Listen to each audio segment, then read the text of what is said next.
Hi everyone, welcome back. ఇవాళ క్లాస్లో మనము ఫర్దర్ ఈ రెండింటి మధ్య డిఫరెన్స్ తెలుసుకోబోతున్నాం. ఈ క్వశ్చన్ చూడండి, you don't need to travel any farther అనాలా ఫర్దర్ అనాలా, లేదా రెండు యూజ్ చేయొచ్చా? నిజానికి ఈ రెండింటిని యూజ్ చేయొచ్చు. అయితే నేను ఈ క్వశ్చన్ని యూట్యూబ్లో పోస్ట్ చేసినప్పుడు ఓన్లీ 16% మాత్రమే కరెక్ట్గా ఆన్సర్ చేశారు.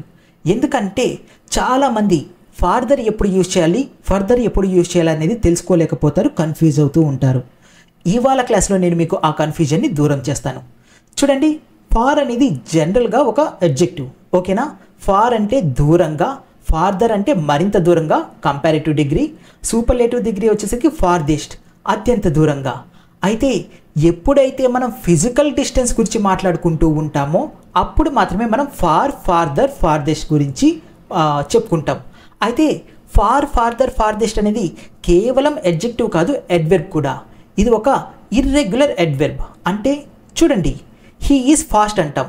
ఫాస్ట్ అనేది ఒక అడ్జెక్టివ్ కదా, అతను వేగవంతుడు అంటే వేగంగా చేస్తాడు ఏదన్నా.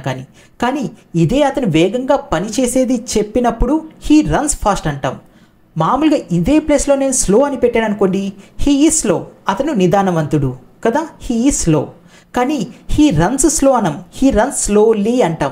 అంటే ఒక అడ్జెక్టివ్కి ఎల్వై పెడితే అడ్వర్బ్ అవుతుంది, కానీ ఫాస్ట్కి అలా పెట్టాల్సిన అవసరం లేదు, ఓకేనా? స్లోకి స్లో, స్లోలీ, ఫాస్ట్కి ఫాస్ట్. అలాగే ఫార్ కూడా అంతే, ఒక ఇర్రెగ్యులర్ అడ్వర్బ్. అంటే అడ్జెక్టివ్కి మామూలుగా ఎల్వై పెట్టాల్సిన అవసరం లేదు. ఇట్ ఈస్ ఫార్, అది దూరంగా ఉంది. హీ ర్యాన్ ఫార్, అతను దూరంగా పరిగెత్తాడు. అంతేగాని ఫార్లీ అని ఎల్వై యాడ్ చేయాల్సిన అవసరం లేదు. అది కాబట్టి హార్డ్ కూడా అంతే. చూడండి, హీ ఈజ్ హార్డ్, అతను గట్టివాడు. హీ వర్క్డ్ హార్డ్, అతను కష్టపడి పని చేశాడు. అంటే హార్డ్లీ అని పెట్టలేదు, హార్డ్లీ అనేది కూడా ఉంది, కానీ మనం యాడ్వర్బ్గా హార్డ్ అని యూజ్ చేసాం. అంటే ఇవి ఒక ఇర్రెగ్యులర్ యాడ్వర్బ్స్. అంటే అడ్జెక్టివ్ ఎలా ఉంటుందో యాడ్వర్బ్ కూడా అలాగే ఉంటుంది, ఓకేనా? సో ఎప్పుడైతే మనం కంపారిటివ్ డిగ్రీని యూజ్ చేసామో ఫార్దర్ అనేది అడ్జెక్టివ్ అవుతుంది, ఫార్దర్ అనేది యాడ్వర్బ్ కూడా అవుతుంది. ఇది చూడండి, my house is farther than my school. దీని అర్థం ఏంటి? ఫార్దర్ దెన్ మై స్కూల్, నా హౌసు మా స్కూల్ కన్నా కానీ దూరంగా ఉంది, ఫిజికల్ డిస్టెన్స్. కాకపోతే కంపేర్ చేశాను కాబట్టి ఫార్దర్ని యూజ్ చేశాను. ఇక్కడ ఇది ఒక అడ్జెక్టివ్ అయింది. మామూలుగా అయితే మనం ఏమంటాం, మై హౌస్ ఈజ్ ఫార్ అంటే నా హౌసు దూరంగా ఉంది అంటాం. ఫార్ ఇక్కడ ఎలాంటి కంపారిజన్ చేయలేదు, కాకపోతే ఇక్కడ హౌస్ని స్కూల్ని కంపేర్ చేశాను కాబట్టి ఫార్దర్ అని యూజ్ చేశాను. ఇది ఒక అడ్జెక్టివ్. ఇదే అడ్వర్బ్గా యూజ్ చేస్తే he ran farther than me, అతను నాకన్నా దూరంగా పరిగెత్తాడు, ఫిజికల్ డిస్టెన్స్. అయితే ఒక్కొక్కసారి మనం ఫిజికల్ డిస్టెన్స్తో కాకుండా ఇలా చెప్తూ ఉంటాం. చూడండి, నీ దగ్గర ఏదైనా ఎడిషనల్ ఇన్ఫర్మేషన్ ఉందా అని అంటుంటాం, చూసారా? లేకపోతే నేను ఇంకా ఎడిషనల్గా ఏమాత్రం నేను వెయిట్ చేయలేను అని అంటుంటాం. అలాంటప్పుడు మనం తెలుగులో ఇంకొక రకంగా ఎలా చెప్తుంటాం, నీ దగ్గర మరింత సమాచారం ఉందా అంటాం. నీ దగ్గర మరింత సమాచారం ఉందా. మరింత అనేది ఇది ఫిజికల్ డిస్టెన్స్ కాదు కదా, ఫిజికల్ డిస్టెన్స్ కాదు. అలా ఎప్పుడైతే ఫిజికల్ డిస్టెన్స్ కాకుండా మనం మరింత అని చెప్తూ ఉంటామో అప్పుడు మనం ఫర్దర్ కానీ ఫార్దెస్ట్ కానీ యూజ్ చేస్తాం. ఇదేమో ఫార్దర్, ఇదేమో ఫర్దర్, ఫర్దెస్ట్. ఎప్పుడైతే మనం మరింత అని చెప్తుంటామో కానీ అది ఫిజికల్ డిస్టెన్స్ కాదు, ఓకేనా? అలాంటప్పుడు మనము ఈ ఫర్దర్, ఫర్దెస్ట్ని యూజ్ చేస్తుంటాం. ఇది ఒక ఫిగరేటివ్ డిస్టెన్స్. అయితే నిజానికి ఇది ఒక డిస్టెన్స్ అయినా ఉండొచ్చు, లేదా టైంకి సంబంధించిందైనా ఉండొచ్చు, లేదా డిగ్రీకి సంబంధించినైనా ఉండొచ్చు. మరింత అని చెప్పేటప్పుడు ఇలా అంటుంటాం కదా, నేను మరింత సమయం వెయిట్ చేయలేను అని అంటుంటాం కదా, మరింత సమయం. అక్కడ మరింతకి ఫర్దర్ యూజ్ చేయాలి, ఫార్దర్ కాదు. ఎందుకని? అది ఫిజికల్ డిస్టెన్స్ కాదు కాబట్టి, ఓకేనా? నేను మీకు కొన్ని ఎగ్జాంపుల్స్తో చెప్తాను. చూడండి, మనం ఇంకా ఎంత దూరం నడవాలి అని ఇంగ్లీష్లో చెప్పాలి అనుకోండి, హౌ మచ్. చూడండి, ఇక్కడ ఫర్దర్ యూజ్ చేయాలా, ఫార్దర్ యూజ్ చేయాలా? ఫిజికల్ డిస్టెన్స్ గురించి మాట్లాడుతున్నాం మనం. ఇంకా ఎంత దూరం అంటే how much farther should we walk. మనము ఇంకా ఎంత దూరం నడవాలి, ఫిజికల్ డిస్టెన్స్ కాబట్టి. అలాగే అతను నాకన్నా మరింత దూరం పరిగెత్తాడు, ఇది ఫిజికల్ డిస్టెన్సా కాదా? అవును, మరింత దూరం గురించి మాట్లాడుతున్నాం. అలాంటప్పుడు ఏమంటాం, హీ ర్యాన్ ఫర్దర్ అంటామా ఫార్దర్ అంటామా? He ran farther than me, అతను నాకన్నా దూరం పరిగెత్తాడు. లేదా he ran farther than I did, నేను పరిగెత్తిన దానికన్నా అతను దూరం పరిగెత్తాడు. లేకపోతే he ran farther than I can, నేను పరిగెత్తగలిగే దానికన్నా అతను దూరం పరిగెత్తాడు. ఇది ఒక ఫిజికల్ డిస్టెన్స్. అర్థమైందా? కానీ ఈ సెంటెన్స్ చూడండి, నీ దగ్గర మరింత సమాచారం ఉందా? ఈ మరింత అనేది ఏదైనా ఫిజికల్ డిస్టెన్సా? కాదు, ఫిగరేటివ్ డిస్టెన్స్. అలాంటప్పుడు ఏం చేయాలి? అప్పుడు ఫార్దర్ యూజ్ చేయకూడదు, ఫర్దర్ యూజ్ చేయాలి. ఓకేనా? ఫార్దర్ కాదు, ఫర్దర్ యూజ్ చేయాలి. Do you have any farther information అంటామా ఫర్దర్ ఇన్ఫర్మేషన్ అంటామా? ఇదే ప్లేస్లో ఎడిషనల్ ఇన్ఫర్మేషన్ అని కూడా అంటాం కదా. లేకపోతే ఏమంటాం? ఎడిషనల్కి బదులు ఏం పెట్టచ్చు? Further. Do have any further information, లేదా ఇదే ఫర్దర్ తీసేసి do have any additional information అంటే ఎక్కడైతే ఎడిషనల్ కానీ మోర్ని కానీ యూజ్ చేస్తామో అదే ప్లేస్లో మనం ఫర్దర్ని కూడా యూజ్ చేయొచ్చు. కానీ ఫార్దర్ని యూజ్ చేయకూడదు. ఫార్దర్ ఓన్లీ ఫిజికల్ డిస్టెన్స్కి మాత్రమే యూజ్ చేస్తాము. ఓకేనా? అయితే ఈ ఫర్దర్ కూడా ఎడ్జెక్టివ్, అడ్వర్బ్ రెండు ఒకటే. ఓకేనా? దీనికి మనం మళ్ళీ ఎల్వై యాడ్ చేయము యాడ్వర్బ్ కోసం. ఇదే ఎడ్జెక్టివ్, ఇదే యాడ్వర్బ్. అంటే ఫార్దర్ ఎడ్జెక్టివ్గా యాడ్వర్బ్గా యూజ్ అవుతుంది, ఫర్దర్ కూడా ఎడ్జెక్టివ్గా యాడ్వర్బ్గా యూజ్ అవుతుంది. ఓకే, చూడండి, మనం దీన్ని ఇంకా చర్చించుకోవాలి. దీన్ని ఇంగ్లీష్లో చెప్పాలనుకోండి, we need to discuss this farther అంటామా? మనం దూరంగా చర్చించాలా, మనం ఇంకా చర్చించాలా? ఇంకా, మరింత. కాబట్టి ఏం యూజ్ చేయాలి? Further. We need to discuss this further. మనం దీన్ని ఇంకా చర్చించాలి. నేను ఈ వాదనని ఇంకా ముందుకు తీసుకుపోవాలనుకోవట్లేదు. ఓకేనా? I don't want to take this argument any further.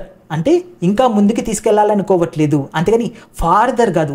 నేను దీన్ని ఇంకా దూరం తీసుకొని వెళ్ళట్లనుకోవట్లేదు కాదు. అంటే దూరం గురించి కాదు, ఇక్కడ మరింత గురించి. కాబట్టి ఇక్కడ ఫర్దర్ యూజ్ చేయాలి, ఫార్దర్ కాదు.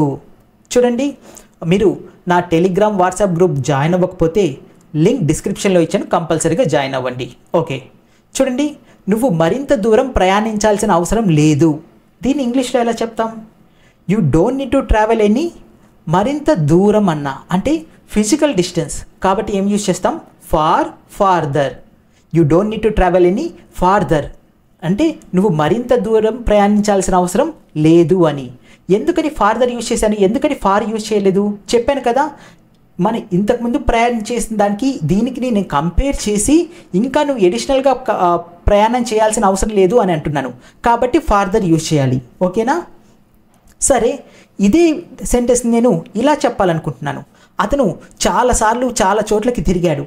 ఓకేనా? చాలా చోట్లకి తిరిగాడు. అరే, నువ్వు ఇంకా ప్రయాణం చేయాల్సిన అవసరం లేదు అని చెప్పాలనుకుంటున్నాను. నేను ఇది ఫిగరేటివ్ డిస్టెన్స్గా చెప్పాలనుకుంటున్నాను. అంటే నువ్వు ఎడిషనల్గా ఎలాంటి ప్రయాణం చేయాల్సిన అవసరం లేదు అని. ఇప్పటివరకు నువ్వు చాలా ప్రయాణం చేశావు, దూరం నుంచి కాదు, దూరం గురించి కాదు, ఎడిషనల్గా ప్రయాణం చేయాల్సిన అవసరం లేదు అని నేను చెప్పాలి అనుకోండి. అప్పుడు నేనేం చేయొచ్చు తెలుసా? You don't need to travel any additional distance. దాన్ని నేనేమని చెప్పచ్చు? You don't need to travel any further అని కూడా చెప్పచ్చు. ఇక్కడే మీరు కన్ఫ్యూజ్ అయ్యేది. ఒకే సెంటెన్స్కి నేను ఒక చోట ఫార్దర్ అని యూజ్ చేశాను, ఒక చోట ఫర్దర్ అని యూజ్ చేశాను. కానీ నేను దీన్ని వేరే వర్డ్తో పెట్టాలి అనుకోండి, ఇక్కడ ఇది డిస్టెన్స్ అవుతుంది. ఓకేనా? You don't need to travel any farther అంటే నువ్వు ఇంకా దూరం ప్రయాణించాల్సిన అవసరం లేదు. ఓకేనా? ఈ ఫార్దర్ డిస్టెన్స్కి సంబంధించింది. కానీ ఇదే ప్లేస్లో నేను ఎడిషనల్ డిస్టెన్స్ అని కూడా పెట్టచ్చు. You don't need to travel any additional distance అంటే నువ్వు ఇప్పటివరకు ట్రావెల్ చేసింది చాలు, ఇంకా ఎడిషనల్గా ఎలాంటి ట్రావెల్ చేయాల్సిన అవసరం లేదు అని. అలా ఎక్కడైతే ఎడిషనల్గా అని నేను చెప్పాలనుకుంటున్నానో అప్పుడు నేను అంటే ఇప్పటివరకు చాలా దూరం ప్రయాణం చేశావు, ఇంకా ఎడిషనల్గా నువ్వేం చేయాల్సిన అవసరం లేదన్నప్పుడు ఫర్దర్ని యూజ్ చేయొచ్చు. ఫార్దర్తో పాటు ఫార్దర్ కూడా పెట్టచ్చు, ఫర్దర్ కూడా పెట్టచ్చు. అర్థమవుతుందా? ఇంకొక ఎగ్జాంపుల్ చెప్తాను చూడండి. He walked farther into the forest అంటే physical distance. He walked farther into the distance. అతను ఫారెస్ట్లోకి చాలా దూరం నడిచాడు అని, చాలా దూరం నడిచాడు. అలా కాకుండా నేను దీన్నే ఫర్దర్ యూజ్ చేశాను అనుకోండి, ఫార్దర్ కాకుండా ఫర్దర్ యూజ్ చేశాను అనుకోండి, he walked further into the forest. దీని అర్థం అంటే ఇప్పటివరకు అతను నడిచాడు, అది కాకుండా ఎడిషనల్గా ఇంకా ముందుకు నడిచాడు అని. అర్థమవుతుందా? అంటే ఫార్దర్ యూజ్ చేశాను, ఫర్దర్ యూజ్ చేశాను. కానీ ఇక్కడ నేను ఏం చెప్పాలనుకుంటున్నాను? ఎడిషనల్గా ఇంకా నడిచాడు అని చెప్పాలనుకుంటున్నాను. అలాంటప్పుడు అంటే కేవలం దూరం గురించి అయితే కనుక ఫార్దర్ అని యూజ్ చేస్తాం. ఎడిషనల్గా అని చెప్పాలంటే కనుక, అంటే మోర్ డిస్టెన్స్ అని చెప్పాలంటే కనుక అప్పుడు he walked further into the forest, అంటే ఇప్పటివరకు కాకుండా ఇంకా ముందుకి అతను ఫారెస్ట్లోకి నడిచాడు అని. అందుకనే ఫర్దర్ రెండు చోట్ల వస్తుంది. ఓకేనా? కానీ దీనికి మధ్య డిఫరెంట్ అదే, ఫర్దర్ అంటే ఎడిషనల్ అని చెప్తున్నాము. ఓకేనా?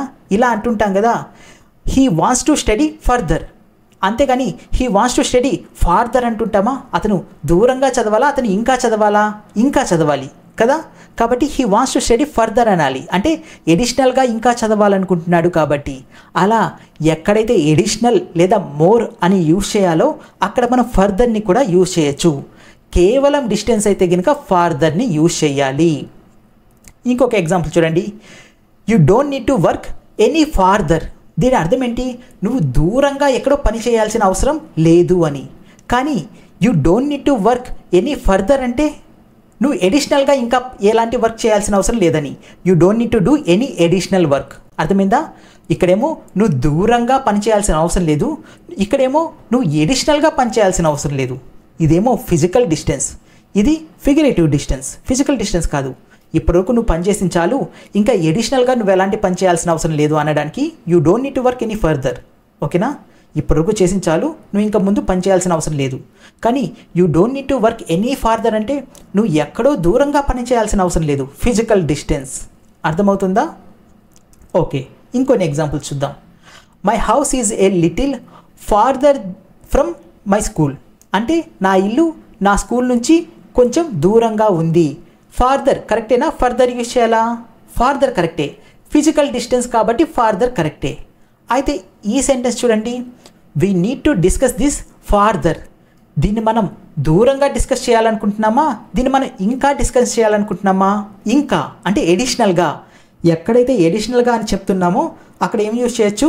ఫర్దర్ యూజ్ చేయొచ్చు, అంతేగాని ఫార్దర్ కాదు. కాబట్టి ఇది తప్పు అవుతుంది. ఫార్దర్ అంటే ఫర్దర్ అనేది కరెక్ట్ అవుతుంది.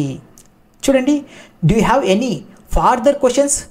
నీ దగ్గర నీకేమైనా దూరమైన క్వశ్చన్స్ ఉన్నాయంటామా, నీకేమైనా ఇంకా క్వశ్చన్స్ ఉన్నాయంటామా? ఇంకా లేదా మరిన్ని క్వశ్చన్స్ ఏమన్నా ఉన్నాయంటాం.